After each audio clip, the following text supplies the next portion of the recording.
This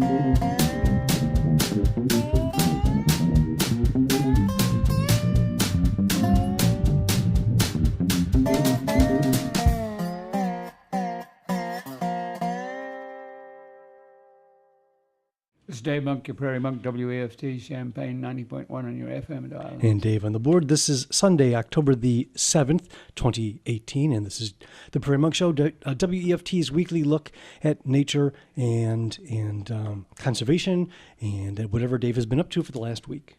Yes, I want to announce that the Idea Store is opening in Lincoln Square. There'll be a grand opening on Saturday, October 27th.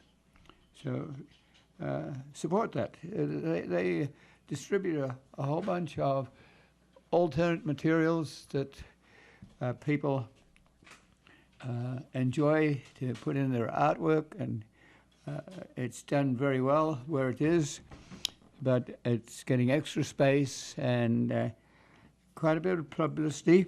And they've changed their board. There'll be an independent group. They supply support money to the school systems and have been part of that paradigm, but they're going independent. Probably will do some of the same things as they've been doing for a long time, but it's going to be a little different with a different board, and with thanks to the other boards too. So, and to the people who got the idea of starting it out in the first place. There are a number of these across the country. It's nice to have that sort of facility in downtown. It's sometimes not in my backyard, NIMBY syndrome, to get rid of secondhand stores or put them out on the periphery, like the store that's in Savoy. It's just a little far away from the center of the crowd.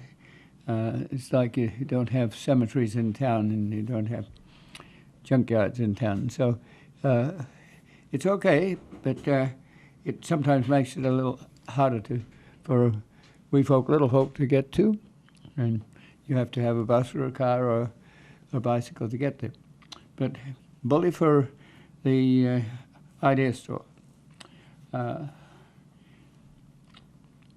want to do some long-range planning, or talking about our resources in general, so that we can think about what our future is and how we do it. I'm going to start with, we'll probably mention that we have spent a lot of time moving the pocket prairie from the new bar that's across the road, and that's going to be a beer garden. And we kind of support that because the building has been empty for quite some time, and I've spent a lot of money in putting it together.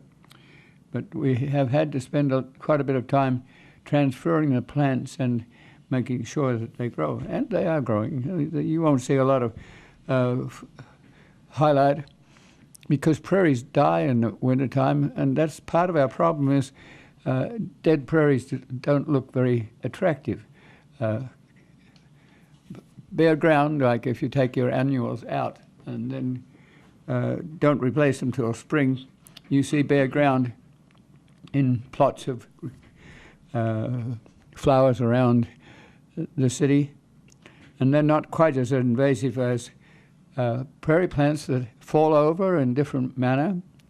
The big blue stem at the moment is falling over, and other plants have died just through their natural ecology, and they'll come back in the spring. So we'll be interested to see what comes in the spring. In the meantime, it'll be a little weedy. There will be weeds that continue on. We have a few asters here at this time of the year, and it's doing well. So I want to say that some of our workings do very well. A few of them don't do so well, Some of them are more cherished than others.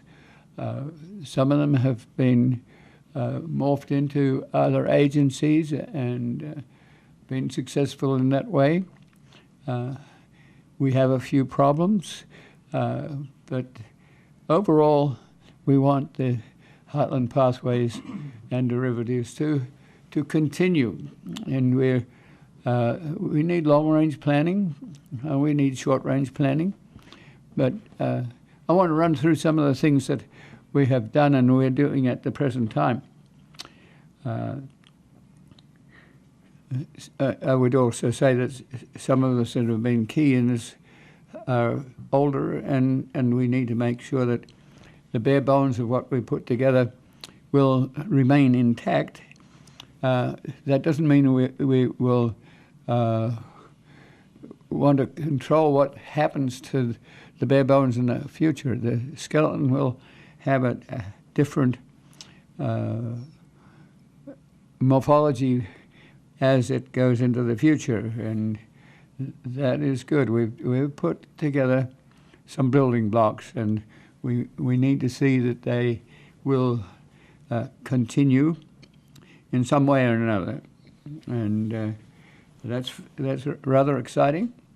And we still have a building next door to WEF downtown, and that has some difficulties because we came here when this was a dead central business district and 4 storefronts were empty here, and we haven't done a lot in the 30 years when the city mainly evacuated to the malls, and then now in the last few years has come back, and so gentrification is high deal, and we're still in a building that needs some repair to the front, to the back, and to the infrastructures like toilets and things like that. So we have our challenges, and but the positives are pretty nice. I'm going to go to Rantoul because I got a call from Department of Transportation, and we had been kind of pleased that they had put huge 8-foot by 4-foot concrete barriers at each end of a little road that we worked to get into that prairie, Pope Prairie at Rantoul, just a mile north of Rantoul. And that prevented a lot of dumping of construction materials. A lot of small construction people do not want to hire a gondola dumpster to take materials to Clinton or to Danville, where they can dump. So it's easier to just dump on the prairie, and we've dealt with that for years. But eventually, the Department of Transportation decided to put up barricades on either end.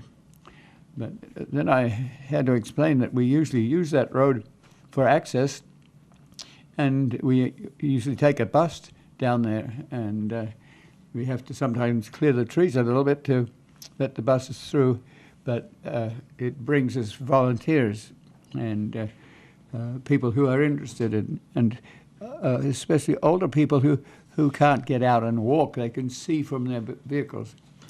That's not going to happen anymore because what's happened is rather nice. We just have enjoyed that prairie, 9 acres, being privatized. We can leave tools down. We can hope that we don't have four-wheelers, and it's just been a pleasing experience. But one step more, DOT has taken out the barrier to the north and put in a substantial gate. We've tried blocking that area off with other simpler materials, but this is heavy-duty steel, and I think their posts are in with concrete and huge bolts, and you would really have to work at it and realize that you were invading our territory if you were doing it. We have a key, and they called me up and asked me to come collect a key, and so we are doubly pleased with that interaction. They also have that plot of 9 acres runs up and over the Bloomington Moraine.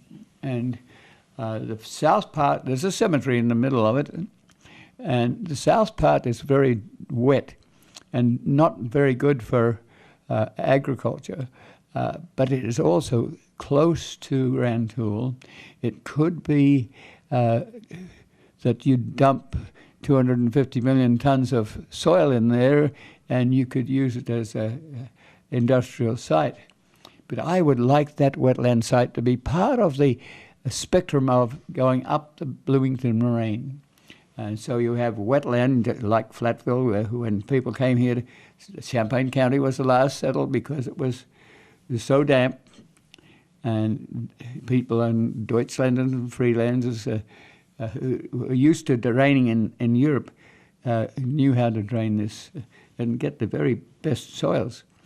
And so I would like to see a spectrum, a wetland cemetery with its history and biography there, and then a little piece of farmland. Oh, the cemetery has gotten a piece of reserve spot for funerals and whatnot. And then there's about 8 acres of unused farmland, which we would love to get hold of and do what do you call it, a jump start to see if we could fund the purchase of that and make it the educational aspect of the prairie, which is more real to the north. The 9 acres has been a gravel pit. It's on a moraine, so it's got the gravel that came down from the Laurentian Seal in Canada and dropped as the glacier melted. But that gravel is very good road pack. So it's been harvested, about 8 feet of it, but all around the sides there's original prairie, and it's adjacent to an old Route 45 and an interurban that went to Paxton, and there is a main line which has space, and a new 45 which went around the cemetery and didn't go by that old road. It went parallel to it and was going to be a dual highway, but didn't get to be a dual highway. So there's an extra, instead of it being a 100-foot wide right-of-way, it's a 200-foot wide right-of-way. So you have space for a butterfly and a bird and a bee, and it goes all the way to Paxton, 10 miles. And so I went up and I collected my key, and I said thank you. And then I took off to Rantoul. I whittled along the old roads we used to actually rent parallel to the railroad line until we couldn't afford the insurance that was involved. Other people put crops on it, and we're not sure that they'd do anything to preserve it. As long as they behave themselves, the railroads accept that. So went up to Thomasboro, where we had a nice little wooden elevator we thought could be an icon for the territory, where bicycle people used to meet, and so it was a site right on Route 45. You have to know that the interurban didn't parallel the railroad line as it often does. It went from Urbana, which was 2 or so miles east of the west of Urbana, which was the site of the new railroad. And so the interurban used to go Kitty Corner up to, from Urbana to Thomasboro, and then into Rantoul, and then north to Paxton. It was going to go to Kankakee, but it never did get that far. So I went to see, we had a little discussion with DOT about mowing, and they have obeyed signs that are DOT signs that say prairie preservation on the side. They must have saved themselves a lot of money for not mowing it for a large part of the summer. And the prairie grows, but sometimes that gets mown by accident or by genuine interest. So I took a look at the gate and photographed it, and then took a cruise around the Pope Prairie to see that it was growing well, and it is. It's getting into its fall array, and so it doesn't look as exciting as it does when you see hundreds of liatruses out, or purple coneflowers, or rosin weeds, or compass plants, or docks. They're all there.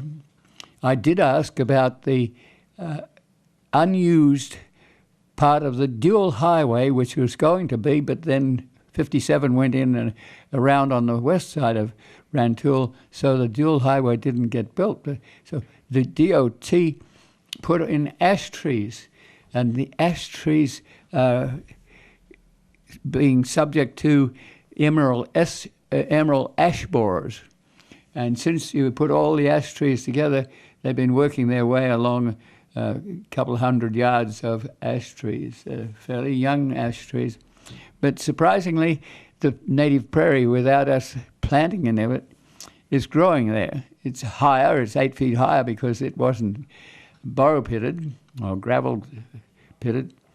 And so I asked if we might acquire that for $1 and supervise it as a part of the 10 miles to Paxton. That is a different jurisdiction. It involves going to Paris, which is the regional office, and talking to Landscape Division of the Department of Natural Resources. Stephanie Dobbs is in charge, and she's been putting up signs along that corridor, and she knows very well what we would like to do with Pope Prairie and the upper levels of the moraine, where it sort of rolls, and you have this palmate drainage, very typical of continental glaciation. Big lobes. This is not a thin river-like glacier. This is a very extended continental glacier. And we would just be making a transit up and over, and the top is drier, and it has been subject to wind-blown loess or sand and very fine particles of material that were blown out of the meltways that dried up as climate warmed and the glaciers moved back north. So when you get to the top of the hill, you have dry species, and you have little nooks that are shallows and rivulets, and it's dry, but there's a range of habitat.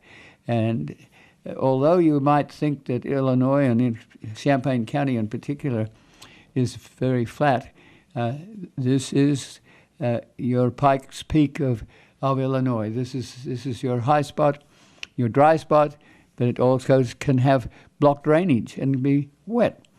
So you're looking at providing a habitat home for other species. Then that moraine runs down to Ludlow. Ludlow was at one stage the terminus of the Illinois Central Railroad. And you came there, and there was no one, as you were a settler, no one to greet you. You were there, and the prairie was all around. And Dan McCollum has a report.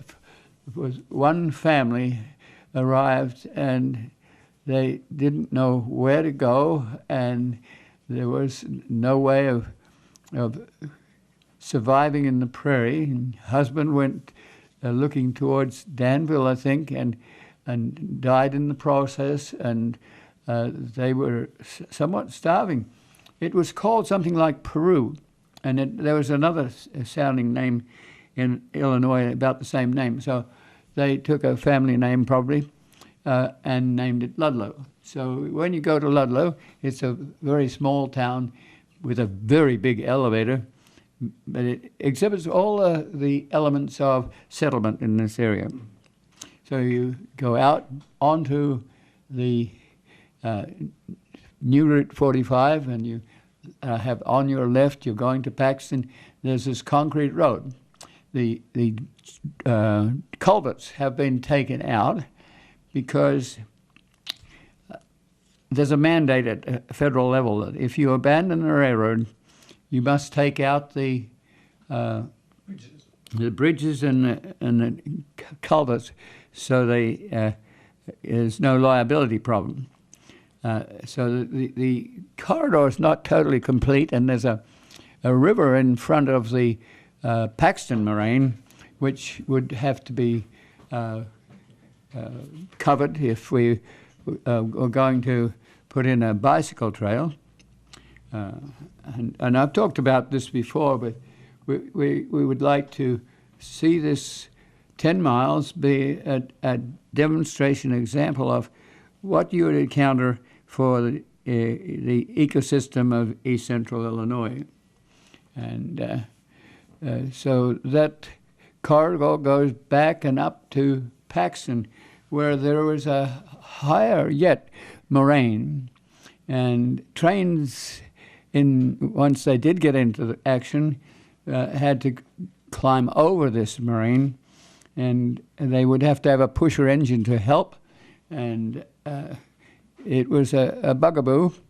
And in the 1920s, far later than the 1850s, when the railroad was put in, that moraine was carved through with a lower railroad, and all the soil became raised the railroad in Champaign so that you could put underpasses in. So I traveled that, and I went over to Prospect Cemetery Prairie. You have to know that in this region we have only 3 really natural sites. They're cemeteries that haven't been looked after or mown totally. One is at Pellville to the east, and one is Loda Prairie just a bit north, and then there's the Prospect Prairie at Paxton. I went over to it.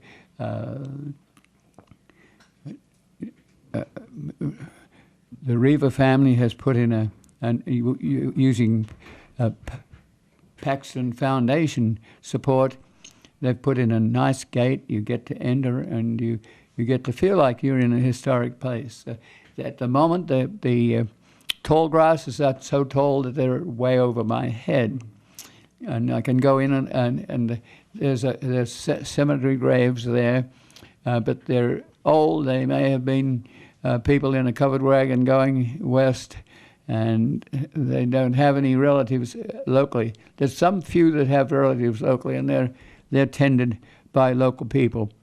But the reserve area is just a wonderful prairie, sitting about midway up the front of the moraine, where the water would dribble down into that river that I mentioned before, which is the river that runs in front of the moraine and eventually goes down to, in this case, it goes down to the Salt Fork, and then to the Vermilion, and to the Wabash, and to the Ohio, Mississippi, and out into the Gulf. You have to stand there and think a while. You have to look at the plants. You have to go there many times a year, because this is different every time I go there. If it's in spring, I'm looking at spring herbs, and then gradually it gets into June and July with purple coneflower and monarda, and it's different and different. There's a peak. June, July, and August are pretty interesting, and then it starts to have the grasses come in, and they grow well. They don't start early in the season. They've got deep roots, and they have the power to come back, and there they are growing. And well, now they're in their fall colors, and you can pick seed from them now, and they cover you up. I took a few photographs, and then I went up to the nursing home. Most nursing homes around small communities were about a mile out of town. Sometimes they were housing people who were ill. Sometimes people who had mental problems. Sometimes they were housing prisoners. So they were about a mile out of town because you really didn't want to have this sort of population of people right downtown. And that was typical for many, many small towns. Monticello had the same, about a mile out of town. And they usually have a little farm to go with it. So they have some property. And probably about 25 years ago, the Paxson Foundation decided, along with other people, Bayer and others, just decided that there could be a little prairie. We might have had something to do with it. We often do. And Peter Schramm came over from Gettysburg and planted most of the tall species to the back and shorter species to the front. And so the intent was that people who were at the nursing home, which at that time was probably still a two-story building or two or three-story building, that was torn down and replaced by a more recently conventional nursing home on one floor. So I walked around that little prairie because it's changed administration and it has been mown. And so I was going 1 mile north of Paxton to make sure that it was not mown again. And it hasn't been mown again. We'd gotten to the various administrators and people. So I went into the building and I said, thank you for not mowing. And somebody was, I had to explain what the prairie was and where it was. But the suggestion is that they might put a little notice on to say that it is a prairie. It's a rough tuft prairie. It's not anything like 80 species that you'd have in Pelville. But it's enough to give you an idea of what your heritage ecosystem is and what early settlers had to deal with. It is tall. I walked through it and way over my head. And I'm over 6 foot tall. So I came back to town. I stopped at the south part of the Pope Prairie, which is a gravel pit site.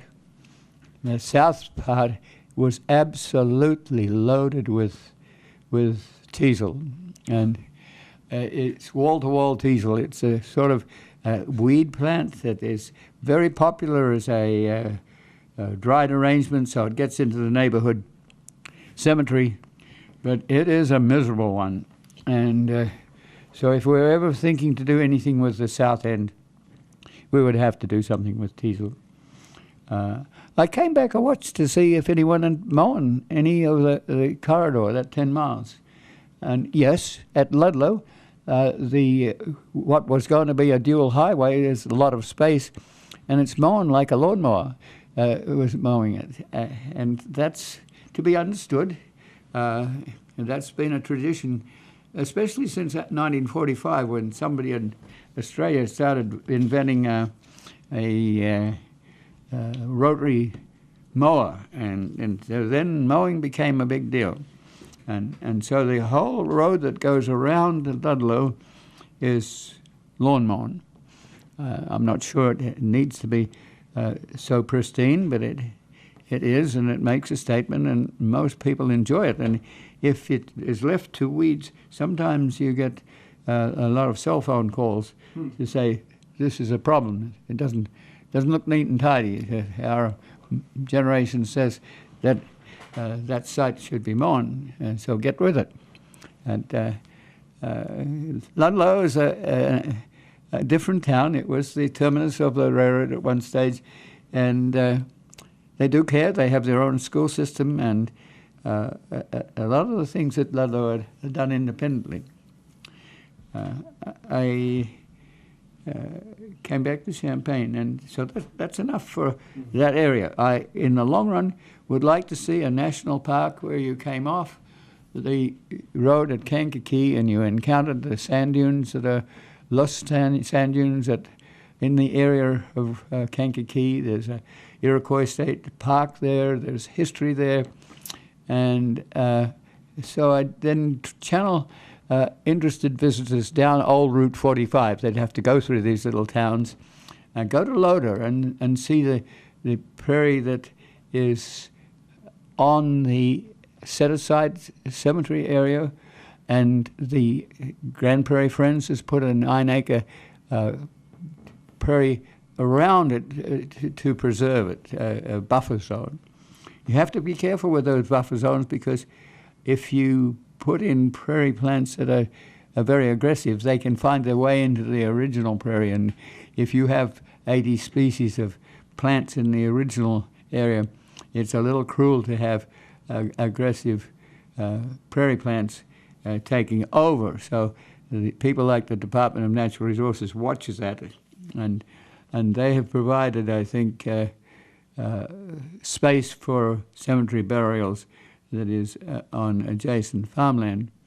It takes a while to sort these things out, but I would like to be able to have stopping places for cars. I don't ever envisage the 10 miles being a driving corridor or windshield viewing. It might be, and I would think it would be very much a possibility of a bicycle trail, but we'd have to put a bridge across the Paxton River that runs through in front of the continental glaciation, and it's just it would be a lot of work, and it might take 50 years to put it together in pieces.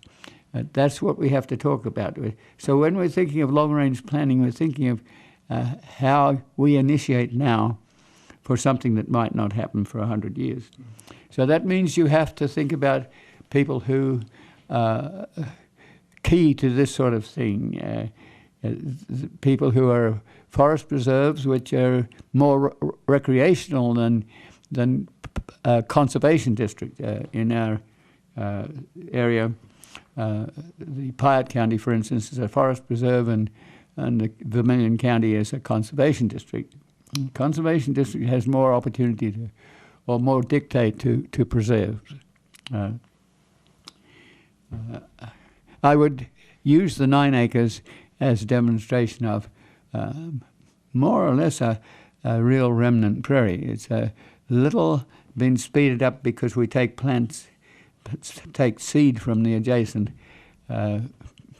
interurban prairie, which is also a fairly native prairie, and so it's a part remnant and part sort of garden prairie, but it's very real, and the little plot that's next door, about 8 acres, would be where we could plant a reconstruction prairie, which was more rough and tough and could be labeled, and have people perhaps visit a small kiosk or visitor center that might let them see and know what's going on. So that's very typical of our dreaming. We would also dream that the farmland in this particular area is very interesting. You have farmers that are on the ridge of the moraine, and they're on gravelly soil, which warms up earlier in the spring, so you can plant corn early, and you can't quite do 2 crops of corn in the year like you can in Florida, but it's almost getting to that point. You can plant another crop after the corn is harvested, but you can also irrigate, and the irrigation puts the yield up a lot. So if we send our visitor east or west, they can get an idea of what a moraine is and how it is used by farmers. The irrigation water is taking a huge amount of water out of the very pure aquifer, which is a little problematic the farming use of pure underground reservoirs of water is more than what Champaign and Urbana would use at this time. So you see that the water that is gradually going west to Beardstown and the Mississippi is now flowing the other way because we create a cone of used up water. And so there's other things we can talk about other than the native material. We can talk about farming there. Then we can go to Flatfill and the Cathedral on the Prairie and look at wetland agriculture and how you have drains and how you put in a pontoon and made a river that was kind of a diffuse swamp into a river and had to get the water off the land so that the land could be used for agriculture. So I'm thinking that give it 50 years, give it people who are prepared to go outside their jurisdiction, people who are prepared to go outside their voter behavior, which might be we have to get elected in 4 years, and to put some finance into it and to bring together people who are regional people who would use this. For instance, if you're in Champaign County, you don't have a lot of this sort of territory. So you go to Vermilion County, an interesting river, or you go to Clinton, to Clinton Lake, or Weldon Spring State Park, or you go to Alton Park. Both of those counties around Champaign County have a little more terrain than Champaign County itself. But people like the early settlers, early Indian original settlers would know that, and so they would live winter in Vermilion County and come into Champaign County. That sort of history should be available to people, including the people who are here and who haven't seen a decent prairie for 6 generations. So, okay, that's dreaming, and we don't always win. The little elevator we wanted to save as an icon at Thomasboro has long since been burned down, so don't have that anymore. We have to live with that. And okay, now some of the other things we're doing. We have 4 miles of railroad bed. We've got 33 miles of railroad bed in the Monticello area, and it's in 3 pieces. There's 3 legs. One it goes from Whiteheath back towards Champaign. One goes in between. There's 7 miles of railroad museum, which is active, and then we have 6 miles towards Cisco and outside of Allen Park. Then, if there's a triangle, then you can take a train in its day west to Clinton, where is Clinton Lake and Clinton Weldon Spring State Park, where there's potential for 5 miles that would join the Clinton Lake with Weldon Spring State Park, and there's a Hensley Moraine, which is absolutely marvelous. So we're looking at different things. We bought this land for rails, re-railing if necessary. So that's in our dictates. We did this long before there was a federal law associated with interim trail use. So we don't get the support money that comes with interim trail use. Later we did that with the Kickapoo Trail and took out an agreement with Conrail. That was after there was the birth of a interim trail use agreement where the railroaders noticed that bicycles were buying these beds and that if they might be able to use bicycle ways as an interim way of preserving a railroad bed. The railroad bed would have to be bought by the locals as a matter of faith, I think. And then if the railroad wanted to come back into a factory or something like that, they could take it back. But most of these trails are on small railroads that serviced elevators. The original elevators were small. They were wooden. They didn't have a lot of local wood, so they had to bring in wood from Texas or Wisconsin or other places.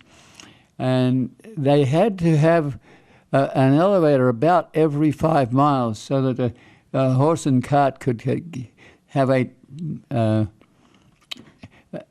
miles. It was about as much as you can expect a horse team to pull your grain. These small elevators are on small railroad lines, and they're not ever likely to come back after abandonment.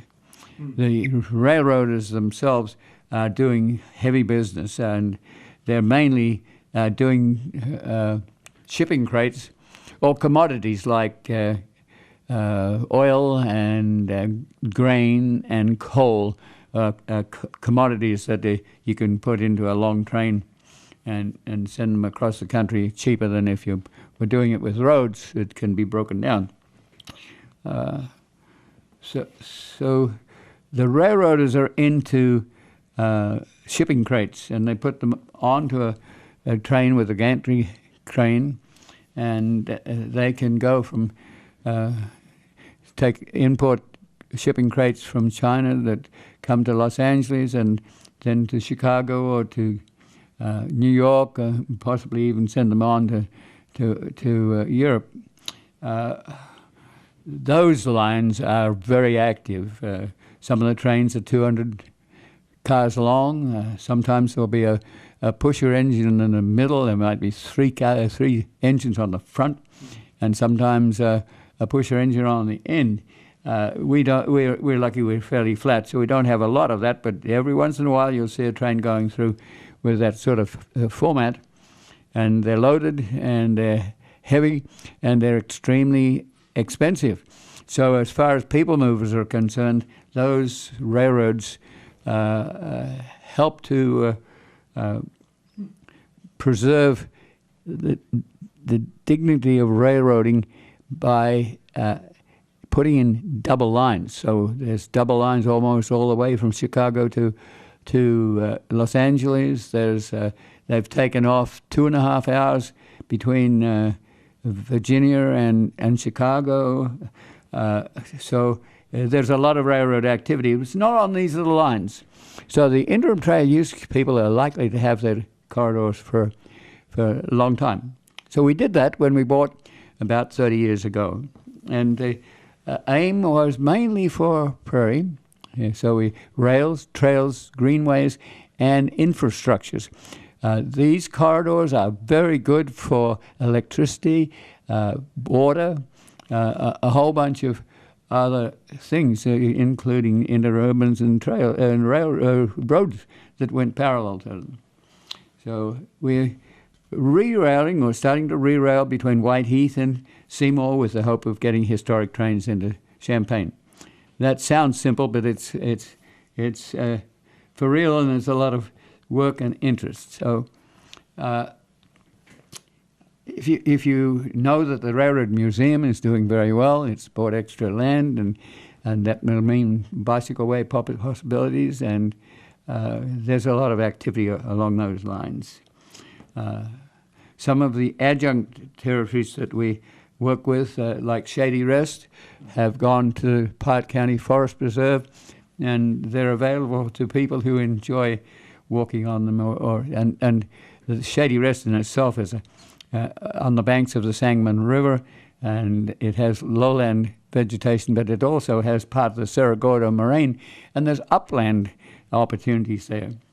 In the long run, we would hope that either the Railroad Museum or the Champaign, Havana, and Western Railroad that's rerouting between Whiteheath and Seymour would be able to go down there and possibly up to Lodge and on another rail, which sometimes has been thought that might close out, that takes you back to Monticello and a 23-mile circuit. Now, that might be something that's dreaming, but that might happen in 100 years. It might happen very quickly if something happens and people decide that this is a recreational opportunity that we should pursue. We don't have a lot of mountains or volcanoes or whatever that are interesting and different. And so you have to think about that and get people involved regionally. There's 23 miles between Whiteheath and Clinton, and at that end we're very near to landfill, but we also have a contact between Clinton Lake and Weldon Springs State Park, which is heavily used as a state park, and it's in abeyance at the moment because we don't have the money and the power base to go with it. But we have the bed is basically intact except for one situation which is invaded on a warranty deed, indeed. So we basically own that, but there's a lot of interaction between the farmers on the side. Many of them understand that we're interested in the genetics. And that's why we're buying the 100 feet wide corridor, and the railroad goes through on a ballast in the middle, and that means you leave natural history on either side, and we cherish that, and sometimes that gets invaded. But that's real. We came to Illinois and we took what we could, and I have to sometimes walk past 1,000 acres of corn and wonder how that got to be owned by one person for fairly modest cash purchase. But we had entrepreneurs and we had people, peasants from, and this is a country that's sorting itself out. But in the process, we're down to 0.01% of the prairie that we had. We had 2/3 of the state was prairie, and the state has managed to formally preserve decent type prairie, things that have up to 80 and 100 species in them, 0.01%. So we almost have an extinct ecosystem. And if we want that for biochemicals for something a disease we don't know about now in 50 years' time, it's getting very close to not having that plant available. So we keep losing biodiversity, keep losing the birds and the bees and what have you that you will need in the future. On the Monticello end, with 6 miles, we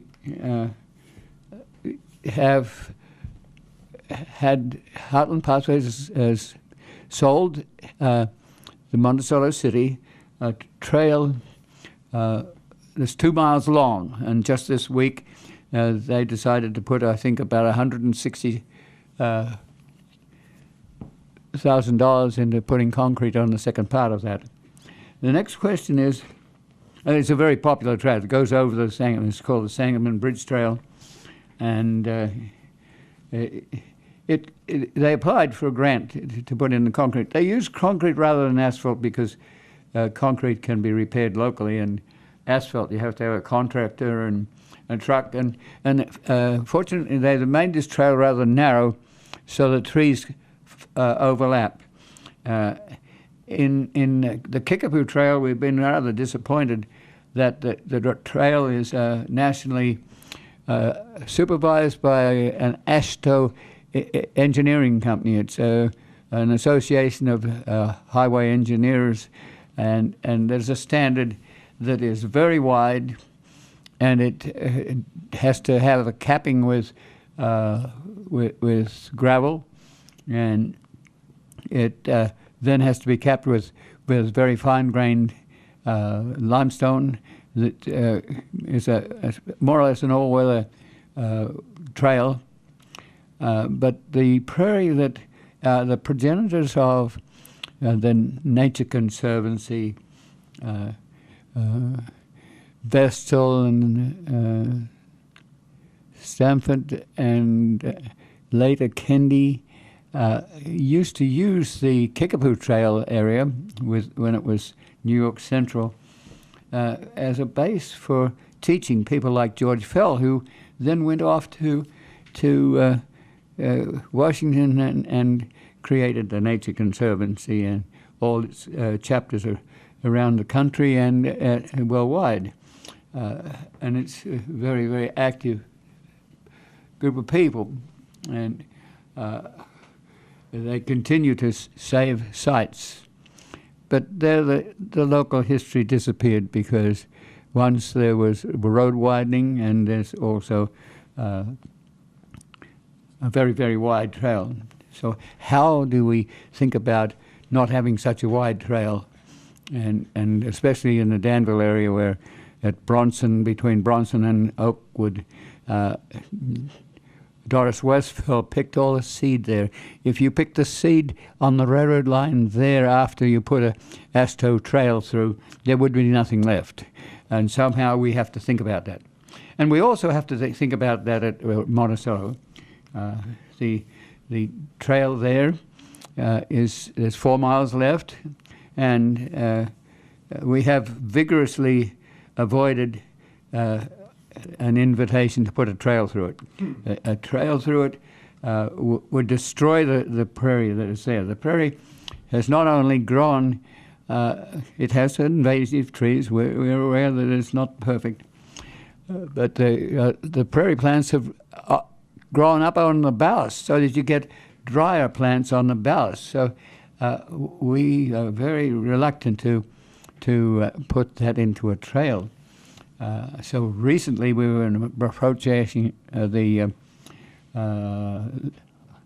Land Conservation Foundation to perhaps buy that portion. It's right outside Allerton, but they've been reluctant to do that, but they would like to put in a trail. And I have to say, we have spent endless time trying to maintain the prairie intact.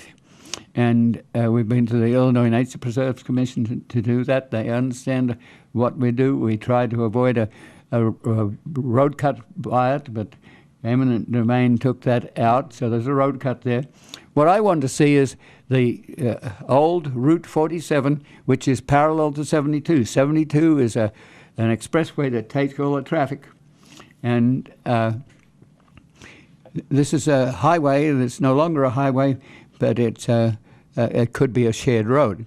So when you come out of the 2 miles that goes across the Sangamon River, we hope that bicycles will go onto a shared road and go all the way to Decatur if they want to. They can go halfway to Armenia, where Sam Allerton put in an elevator. He got money from providing food for the Civil War Union.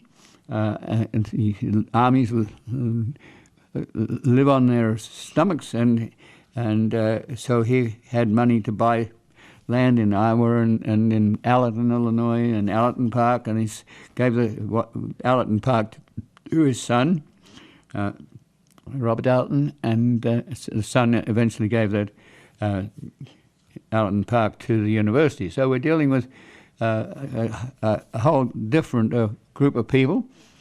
The forest preserve perhaps could be there, but we're very cautious about the forest preserve because it has a mandate that includes recreation. And when recreation dominates preservation, you get one of these huge trails that good for bicycling, but there's a road adjacent, and it's a little used road, and it's wide enough to take a shared group. There could be stop-offs for people who want to walk that shared road. It's possible that we could do a 4-foot wide trail that would take out the prairie that's growing on the ballast, but it would have to be funded locally so that we didn't get trapped by the regulations that say we have to have a hugely wide trail which would take out the prairie. There's always a question of compromise. But when you get down to 0.01%, there is no cautomerize. You need that gene pool. So we have endangered rattlesnakes there. We haven't seen them lately, but the habitat is there, and Fran Hardy got together with Vice Chancellor Scheibel and got a mile by 66 feet for a reconstruction prairie. He put in the grasses early and not too thick so they don't dominate. And then he went to Mason City and got hold of perhaps 1,000 3-year-old plants. And those plants were probably about 12 species. They have to be fairly big, or otherwise the rabbits and everything else gets them. So they were planted, and they've been there for about 8 years, and they're growing well. And so some of that area has now been extended. The elevator was burned down accidentally or because of liability potential. We thought it was an icon we would like to save. But these things are happening. And then you come back to some of the difficulties of our building. We were here in Dead Central Business District days, and we haven't done a lot to our building. So we have a front that needs tuck pointing, and we have a back with windows falling out, and we have toilets that don't have a hand wash because this was photography territory. This was using hypo and other chemicals, and so sometimes the plumbing gets rotted out. So we don't always have the resources that we need. But this little, it's 100 feet by 25 feet more, is loaded with materials and stories and salvage, and it's a challenge for code people and the fire department. So we have to come back home, and it's also a challenge that you can't do all this with a few people. You need teams of people. You need database people. You need people who work with volunteers. Volunteers come to work, but we don't have a lot of do-it jobs. What we have is we need an attorney to do this and an engineer to do that, and a lot of different things. So at this time, we're out of time. We're out of time. It's, I say 59. So this is Dave Monk, your Prairie Monk, WEFT Champaign, 90.1 on your FM dial. And Dave on the board.